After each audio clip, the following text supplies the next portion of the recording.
Bonjour à tous et bienvenue pour cette vidéo. Petite vidéo rapide pour montrer comment on fait pour mettre en place des multifiltres. Alors là, j'ai préparé donc un jet de données avec 4 colonnes, donc une liste de fruits avec donc un nom, une quantité, un prix et un magasin situé dans une ville. J'ai préparé sur le côté 3 types de filtres. Un type basé sur un texte, un sur un nombre et un slider qui lui aussi donc est basé sur un nombre. Comme vous pouvez voir, au bout du slider, j'ai mis un petit label pour justement voir la valeur qui se déplace. Alors, comment on fait pour mettre des multifiltres? Et on prend la galerie. Donc, pour le coup, au niveau de l'item, on a juste la liste fruits. Pour mettre en place des multifiltres, on va faire appel à la fonction filter. Filter donc, va prendre deux paramètres, la source de données, donc fruits, et ensuite le test logique pour appliquer les filtres. Là, je chante la chose en mettant true, juste pour remettre la liste fonctionnelle. Il pourrait y avoir d'autres paramètres optionnels juste derrière, comme par exemple les colonnes que vous voulez ressortir. Si vous ne précisez pas de colonnes, vous récupérez toute la table. Par contre, si vous précisez par exemple que l'ID et le magasin, eh bien, ce sont les seules colonnes que vous allez récupérer. Là, pour le coup, nous, on va tout récupérer.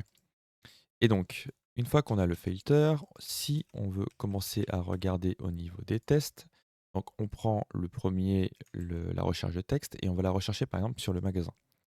Alors lui, donc, si on vient taper donc, le text input-text.text et on va donc rechercher dans la partie magasin, si on fait ça, on a un test strictement égal à. Ça veut dire que, par exemple, on avait vu tout à l'heure que j'avais des magasins situés à Valenciennes. Ça veut dire que si je teste et que je marque Valent, il n'y a rien du tout. Parce qu'on est vraiment dans un test égal. Par contre, si je marque Valenciennes, complet, là, on tombe directement sur les éléments qui étaient présents dedans. Donc ça ne nous va pas. Donc si on modifie, on va remplacer le égal par un in. Et le magasin, on va le déplacer, plutôt que de mettre devant, on va le mettre après. Donc le text input-text.text in magasin. Et donc là, on change la donne. Parce que ça veut dire que si maintenant je marque va, on a directement la liste avec les Valenciennes qui s'affichent. Donc ça, on est bon. C'est ça qu'on veut mettre en place.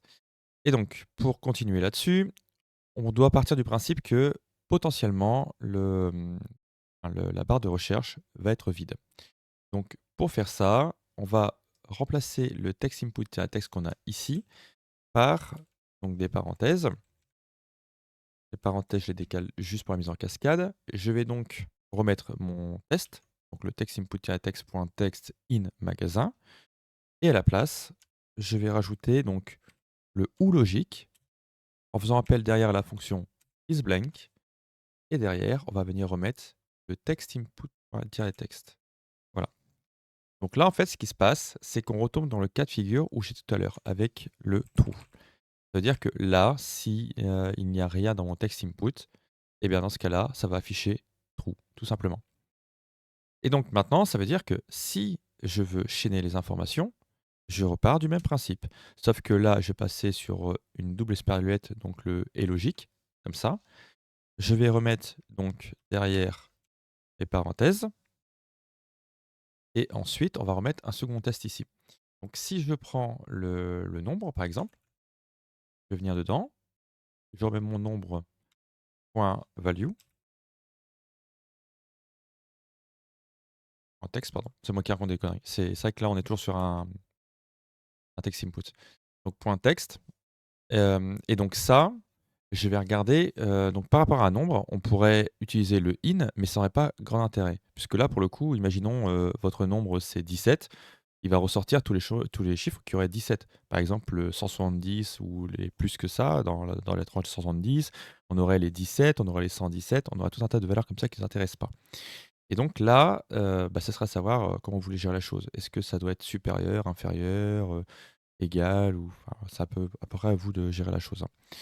Et donc moi, là-dessus, je vais regarder par exemple les quantités. Donc ce que je veux, c'est que le nombre que je vais taper, ça soit inférieur ou égal à la quantité. Donc inférieur ou égal à quantité. Voilà. Le problème, c'est que là, en l'état, quantité, c'est une colonne de nombres. Et le text input number, lui, est vu comme un nombre, enfin comme un texte et pas comme un nombre, vous voyez. Donc là, pour convertir ça, ce qu'on va faire, c'est qu'on va utiliser une fonction de conversion qu'on appelle value. Voilà, on le met comme ça dedans. et on est tout bon. Là, on récupère le fonctionnel. Le problème maintenant qu'on a derrière, c'est qu'on doit regarder avec le isBlank.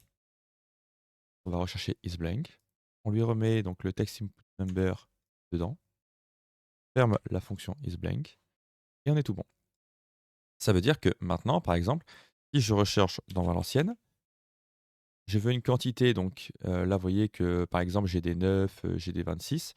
Si par exemple, je marque 20, voilà, les 9 ont disparu. C'est comme ça que ça fonctionne. Maintenant, les prix, si on s'amuse donc avec le slider qui est en dessous, on va le récupérer et on va regarder pour le câbler. Donc là, on est pareil. Donc on va passer sur 2 esperluettes. Voilà, comme ça. Et ensuite, donc, on fait appel à notre slider, qui donc lui a une value et plus un texte. Il faut que, c'est pareil, on va le mettre en inférieur ou égal. Sauf que là, on ne va pas jouer sur la quantité, mais sur par exemple le prix kilo, admettons. Et sinon, on va mettre donc le isBlank pour le coup, on ne va pas le mettre ça n'aurait pas vraiment d'intérêt, je dirais. Limite, on pourrait très bien plutôt rajouter un bouton, par exemple, pour le slider, pour le reset, pour le mettre en place. Et donc là, ça veut dire que donc, si je bouge le slider, ça va filtrer mes données au fur et à mesure. Bon, là, comme vous pouvez voir, les prix sont relativement faibles, donc ça va aller très vite, hein. Donc là, vous voyez, juste le fait de passer sur 3, ça dégage tout, hein. Donc 2, j'en ai plus qu'un, et ainsi de suite, vous voyez. C'est vraiment très léger, mais voilà, les chiffres sont vraiment très petits, hein, pour le coup. J'aurais pu très bien faire ça sur les quantités plutôt. Et voilà, donc c'est comme ça que ça se met en place. Non, mais t'as raison. Tranquille, au calme et tout. Tu as encore un petit peu de temps pour t'abonner. Ouais, moi je dis ça, je dis rien.